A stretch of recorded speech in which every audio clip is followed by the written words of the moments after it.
Hey, this is Scott over at The Versatile Guitarist. In this video, I want to show you all the techniques that I can think of in the right hand for Spanish guitar and give you their names and show you how to play them. Okay, there's two ways to strike the string. We can rest on a string, or we can play the string and not rest on anything. So it's a free stroke if we don't rest on a string, and it's a rest stroke if we do, and that doesn't matter what finger we're using. So the thumb rest stroke would look like this, resting on the next string. Thumb free stroke would be this.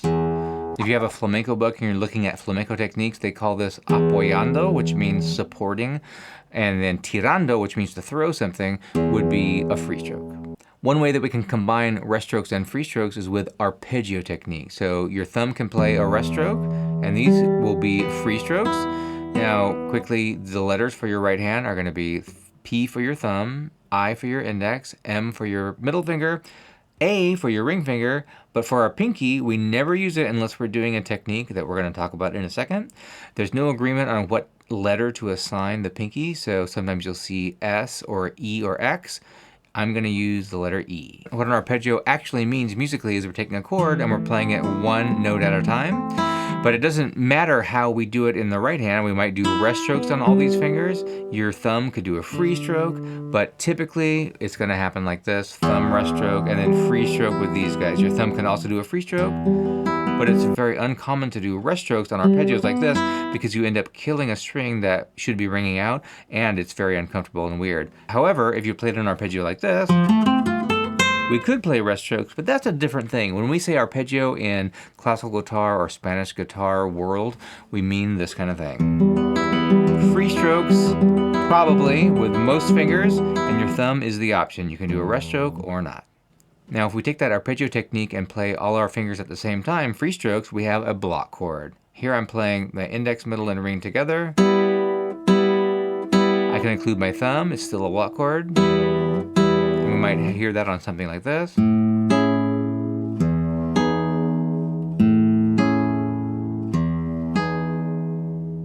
Now for playing scales, we can play rest strokes with your index and middle fingers, other fingers as well, but mostly we're going to use these two, and we're going to try to get fast at those when we play scales. So we're going like this. Anytime we hit our nails against a string, it's called a rasgueo. So we can just take the index finger and go like this, strum down, and that is an index rasgueo, we could say, and we can get a lot of mileage out of just that one finger.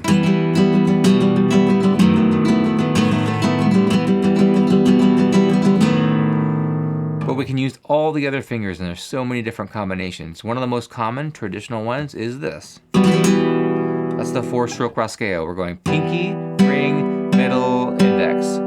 If we were reading that in some sheet music, it would be E, A, M, I, like that. We can also do a 5-stroke rasgueo where we go pinky, ring, middle, index, and then up again, like this.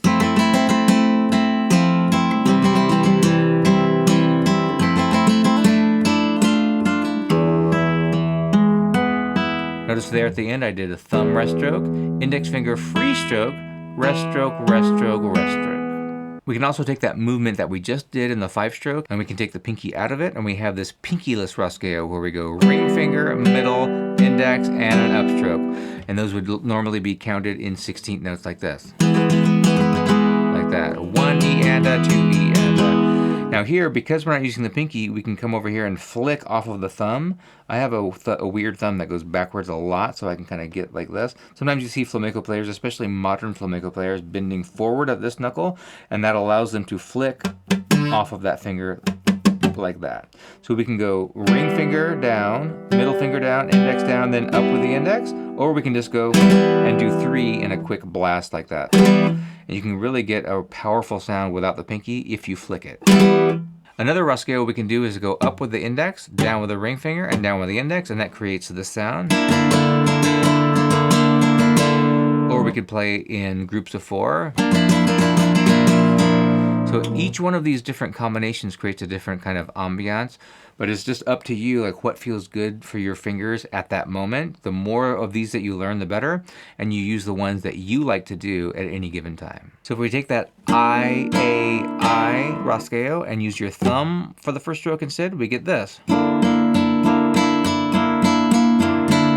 And now we're we're getting into what we might call a triplet rasgueo. I'm going up with the thumb, down with the ring, down with the index. Notice when I go up with my thumb, my index comes with it and my ring finger, so I'm kind of poised and ready to go for these two downstrokes. Now, a variation on that, which I find much more comfortable, is going to be going up with your thumb, down with your middle finger, and down with your thumb, and that's this guy. That's up with the thumb. My middle finger's already up and ready to go down. My thumb hasn't come down yet because I need it to go down now. So I'm going up with the thumb, down with the middle, down with the thumb, up, down, down, up, down, down, up, down, down. So check out my free right hand technique workshop where I show you exactly how to play and practice those 3 techniques in just a few minutes a day. The link is in the description. Another cool right hand technique is the golpe, and that's simply where we're tapping the guitar like this.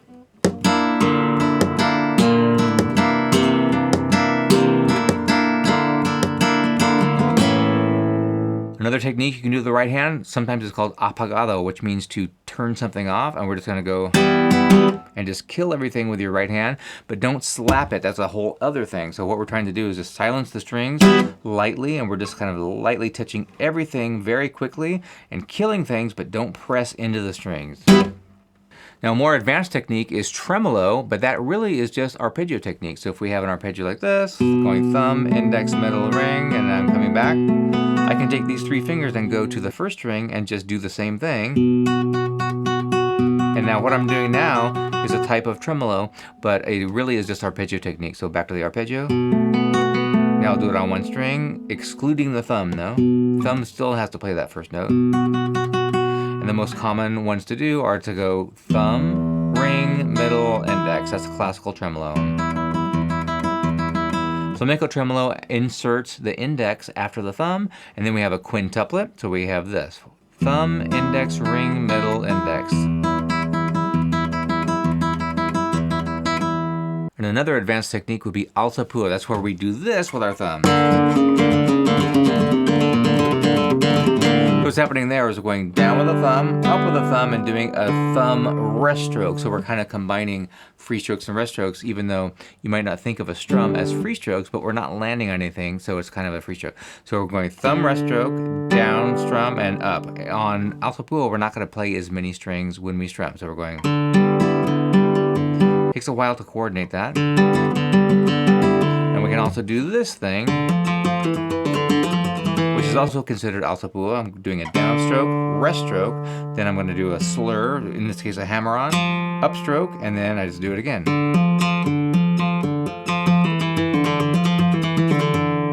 In Paco de Lucia's Entre los Aguas, in the B section, the middle of the song, he combines golpe with Alzapúa.